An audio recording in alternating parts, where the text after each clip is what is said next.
नमस्कार साथियों आज की इस वीडियो में हम एसएससी जीडी एग्जाम 2025 के सिलेबस को देखते हुए जी हाँ एसएससी जीडी सिलेबस 2024-25 को देखते हुए महत्वपूर्ण प्रश्नों को देखेंगे, समझेंगे, परखेंगे और उनके आधार पर जो महत्वपूर्ण तथ्य बनते हैं उनको भी हम स्टडी करेंगे।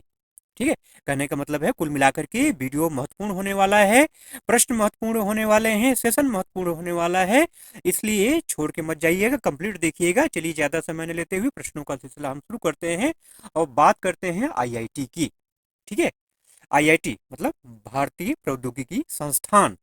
कभी कभी मन में क्वेश्चन आता है कि भारतीय प्रौद्योगिकी संस्थान की स्थापना कब हुई। ठीक है, कब? ठीक, पंचवर्षीय योजना के बारे में जानकारी आपको होगी ही। पिछला वीडियो मैंने जो अपलोड किया था उसमें पंचवर्षीय योजना का लिंक भी दिया था, आपने देखा जरूर होगा। नहीं देखा है तो इस बार फिर लिंक दे दूंगा, उसको जरूर देख लीजिएगा। आई बटन में लिंक आपको मिल जाएगा।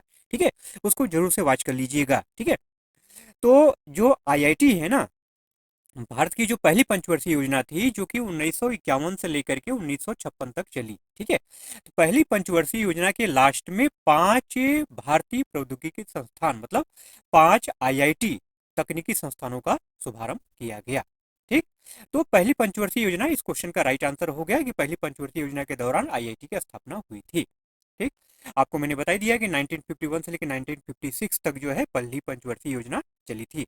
अब यहाँ से क्वेश्चन एक और बनता है कि पहली पंचवर्षीय योजना का लक्ष्य वृद्धि कितना था, तो 2.1%। वास्तविक वृद्धि कितनी मिली? 3.6%। ठीक है, अब यहाँ से क्वेश्चन महत्वपूर्ण और बनता है किस मॉडल पर आधारित थी ये, तो पहली पंचवर्षीय योजना जो है ये हैरोल्ड डोमर मॉडल पर आधारित थी।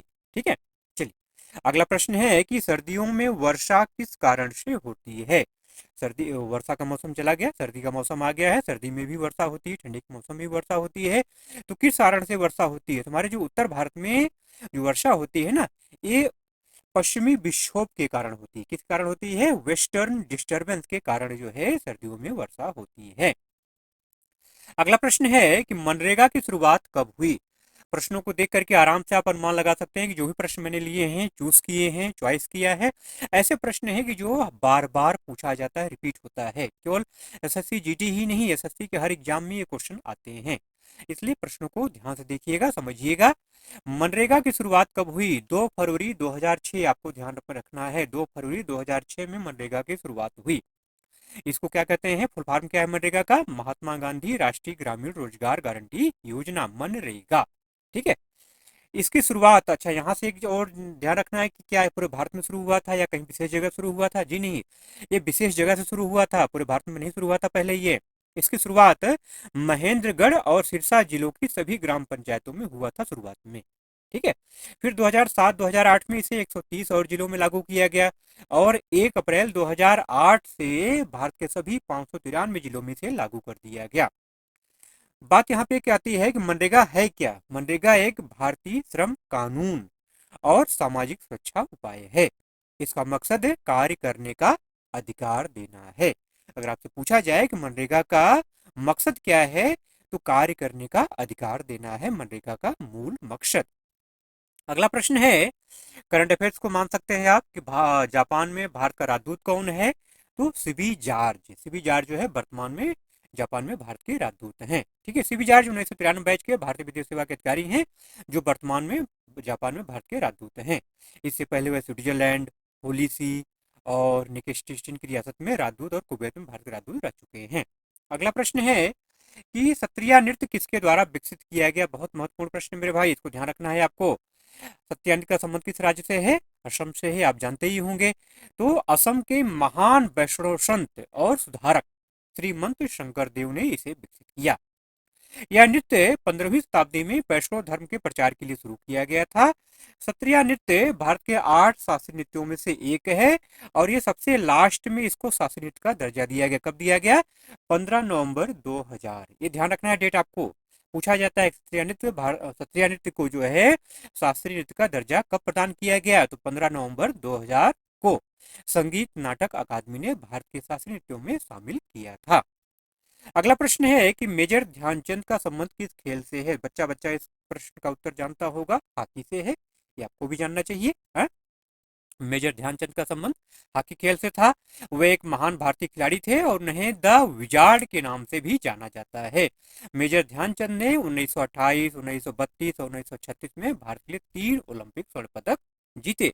हॉकी का जादूगर भी कहा जाता है मेजर ध्यानचंद को। ठीक है, अगला प्रश्न है कि राज्यपाल की नियुक्ति किसके द्वारा होती है? राज्यपाल की नियुक्ति राष्ट्रपति के द्वारा होती है अनुच्छेद 155 के तहत। ठीक, अगला प्रश्न है कि लघु संविधान संशोधन किसे कहा जाता है? बहुत महत्वपूर्ण क्वेश्चन है मेरे भाई, इसको ध्यान से समझ लीजिए। 42वां जो संविधान संशोधन हुआ था 1976 में, इसी को लघु संविधान संशोधन भी कहा जाता है। ठीक है, इसे इंदिरा संविधान भी कहा जाता है। क्यों कहा जाता है इंदिरा संविधान, आगे हम बात करते हैं। अभी देखिए, इंदिरा गांधी की सरकार जब थी जो है, तो उसमें आपातकाल लगा था। ठीक है, आपातकाल के दौरान मतलब 25 जून 1975 से 21 मार्च 1977 तक इंदिरा गांधी की नेतृत्व वाली भारतीय राष्ट्रीय कांग्रेस सरकार ने जो है ये संशोधन किया था, इसलिए इसको इंदिरा संविधान संशोधन भी कहा जाता है।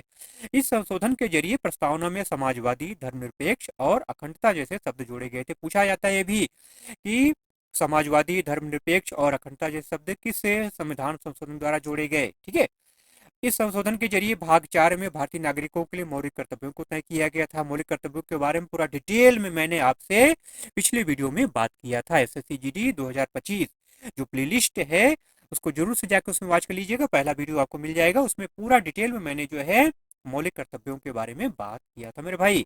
ठीक है, तो मौलिक कर्तव्य एक ऐसा टॉपिक है, पका पकाया टॉपिक है, इसको आपको और पका लेना है। ठीक है, जितना पकाएंगे ये आपको उतना ही पचेगा, डाइजेस्ट होगा आपके अंदर। कच्चा खाएंगे तो गड़बड़ हो जाएगा ना। समझदार तो आप ही हैं। बिहार के वर्तमान मुख्यमंत्री का नाम क्या है? इसका राइट आंसर है नीतीश कुमार, तो आप जानते ही हैं। ठीक है, अच्छा, छत्तीसगढ़ के मुख्यमंत्री कौन है? विष्णुदेव साय हैं। दिल्ली के कौन है? सुश्री आतिशी मारलेना है। ठीक है, ये आपको जानना बहुत जरूरी है। अरविंद केजरीवाल अब नहीं है, सुश्री आतिशी मारलेना। ठीक है, गोवा के श्री प्रमोद सावंत हैं।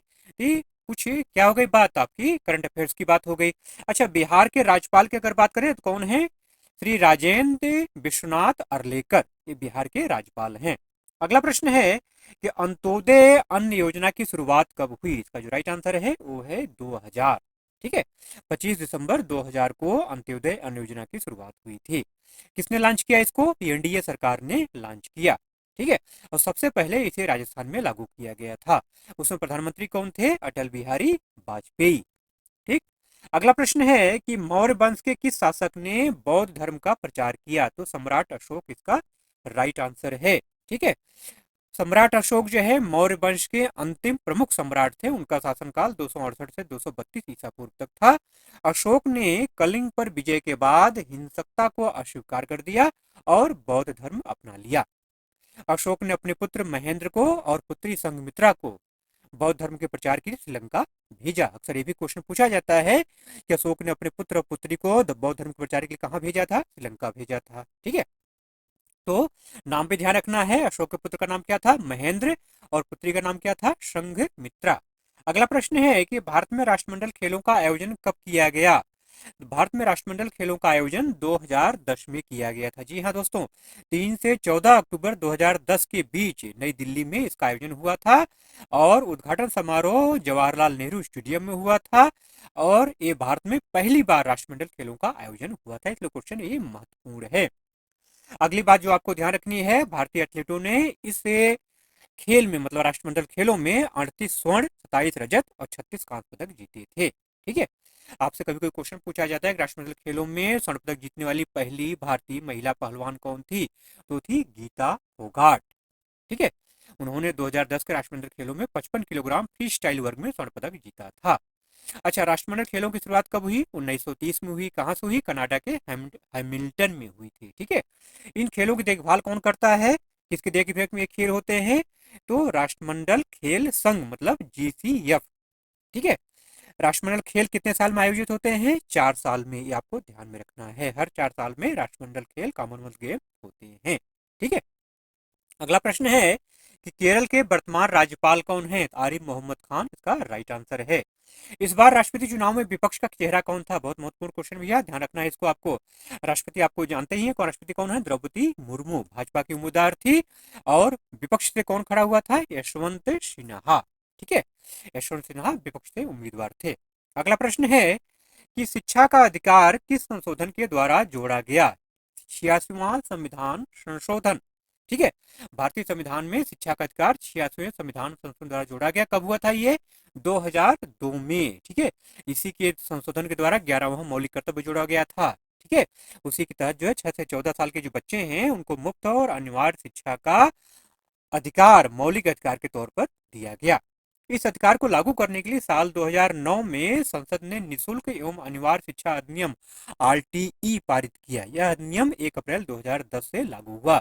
इसको आपको ध्यान रखना है कि आरटीई कब लागू हुआ? तो 1 अप्रैल 2010। इस अधिनियम के तहत राज्य विधि बनाकर 6 से 14 साल के सभी बच्चों के लिए निःशुल्क शिक्षा अनिवार्य की गई। अगला प्रश्न है कि भारत का कौन सा रेलवे स्टेशन यूनेस्को की विश्व धरोहर स्थल में जोड़ा गया है? यूनेस्को विश्व धरोहर स्थल में जो स्टेशन जोड़ा गया है उसको सामूहिक रूप से माउंटेन रेलवे के नाम से जाना जाता है। माउंटेन रेलवे में 3 रेलवे आते हैं, 3 रेलवे स्टेशन आते हैं। कौन कौन से? Darjeeling Himalaya railway, Nilgiri mountain railway और कालका शिमला रेलवे। इसको सामूहिक रूप से हम जो क्या बोलते हैं, माउंटेन रेलवे के नाम से जाना जाता है। इसको यूनेस्को की विश्व धरोहर स्थल के रूप में नामित किया गया है। एक और है माथेरान हिल रेलवे, जो कि यूनेस्को की विश्व धरोहर स्थलों की अस्थायी सूची में ये शामिल है। अगला प्रश्न है कि गरबी लोक नृत्य कहाँ से संबंधित है? गरबी लोक नृत्य जो है ये ओडिशा से संबंधित है। कहाँ संबंधित है मेरा भाई? ओडिशा। ठीक है, अब इसी से एक मिलता जुलता नाम है गवरी। गरबी से, गरबी तो लोक उड़ीसा का हो गया, अब गरबी से एक मिलता जुलता नाम है गवरी, जो कंफ्यूज कर सकता है आपके। गवरी जो नृत्य है ये मेवाड़ क्षेत्र में किया जाने वाला भील जनजाति का प्रसिद्ध नृत्य है। यह नृत्य सावन भादो माह में किया जाता है। इसमें मांदल और थाली के प्रयोग के कारण इसे राई नृत्य के नाम से भी जाना जाता है और इसे केवल पुरुषों के द्वारा ही किया जाता है। तो ध्यान रखना है, कभी अगर एग्जाम में आ जाए तो गरबी और गवरी ये आपको कंफ्यूज नहीं होना है। ठीक है, अगला प्रश्न है कि उबेर कप का संबंध किससे है? देखिए, उबेर कप का संबंध महिला बैडमिंटन से है। ठीक है, उबेर कप की बात अगर आई है तो आपसे हम बात पुरुषों के बारे में भी बात करेंगे। उबेर कप महिलाओं से संबंधित है, पुरुषों का संबंधित कप कौन सा है ये भी जानना जरूरी है। तो थॉमस कप हम आगे चर्चा करेंगे, पहले उबेर कप के बारे में जान लेते हैं। उबेर कप जो है बैडमिंटन से जुड़ा एक अंतर्राष्ट्रीय टूर्नामेंट है। ठीक है, उबेर कप महिलाओं की राष्ट्रीय बैडमिंटन टीमों के बीच खेला जाने वाला एक प्रमुख टूर्नामेंट है। इसे विश्व महिला टीम चैंपियनशिप भी कहा जाता है। अब यहाँ पे बात आती है कि शुरुआत किसने की? इसकी शुरुआत जो है पूर्व अंग्रेज चैंपियन श्रीमती एच.एस. उबर ने की थी 1956 में। पहली बार इसका आयोजन 1956-57 में किया गया था और अभी तक सिर्फ 5 देशों ने ही उबेर कप जीता है। ठीक है, इसमें चीन जो है ना सबसे सफल टीम है, उसने 16 बार उबेर कप जीता है। उसके बाद जापान का नंबर आता है, 6 बार उसने जीता है। इंडोनेशिया ने 3 बार, संयुक्त राज्य अमेरिका ने 3 बार, कोरिया ने 2 बार। ठीक है, उबेर कप जो है थॉमस कप के समकालीन है। अभी मैंने आपसे कहा ना कि महिलाओं की बात हो रही है तो पुरुषों की बात होनी चाहिए ना। उबेर कप का संबंध महिलाओं से है तो पुरुषों का कप कौन सा है? टेनिस कप, तो थॉमस कप है, बैडमिंटन कप। ठीक है, थॉमस कप जो है ये बैडमिंटन के खेल में पुरुषों की विश्व टीम चैंपियनशिप का प्रतिनिधित्व करता है। तो महिलाओं का हो गया उबेर कप और पुरुषों का क्या हो गया? Thomas cup. ये आपको ध्यान में रखना है मेरे भाई। अगला प्रश्न है कि जन स्वीकृत योजना कौन सी है? तो प्रधानमंत्री जनधन योजना जो है ना इसको जन स्वीकृत योजना के नाम से जाना जाता है। ठीक है, अगला प्रश्न है कि भारत में हरित क्रांति का जनक किसे जाना जाता है? M S Swaminathan. अब एम एस स्वामीनाथन तो आप जानते ही हैं, लेकिन एम एस स्वामीनाथन का पूरा नाम क्या है ये आपको जानना जरूरी है। मनकोम्बू स्वामीनाथन। जी हाँ, पिछली बार जो एसएससी जीडी का एग्जाम हुआ था उसमें पूछ लिया गया था, ठीक है, कि मनकोम्बू स्वामीनाथन को भारत रत्न कब प्रदान किया गया। ठीक है, हाँ, तो मनकोम्बू स्वामीनाथन नाम सुनने से सब लोग कंफ्यूज हो गए थे। एक्चुअल में नाम क्या है? एम एस, मतलब नाम मनकोम्बू स्वामीनाथन का मतलब क्या है? M S Swaminathan. ठीक है, देखिए इस मतलब हरित क्रांति को भारत में लाने का श्रेय किसको दिया जाता है? डॉक्टर एम एस स्वामीनाथन को दिया जाता है। भारत में हरित क्रांति के जनक किसको कहा जाता है? एम एस स्वामीनाथन को कहा जाता है। इनका पूरा नाम क्या है? मनकोम्बू स्वामीनाथन है। जन्म कब हुआ था? 7 अगस्त 1925 को हुआ था। ठीक है, भारत में एक क्वेश्चन यहाँ से और बनता है हरित क्रांति से कि भारत में हरित क्रांति की शुरुआत कब हुई थी? तो 1966-67 के दौरान जो है पंजाब से भारत में हरित क्रांति की शुरुआत हुई थी। उसमें खाद्य मंत्री कौन थे?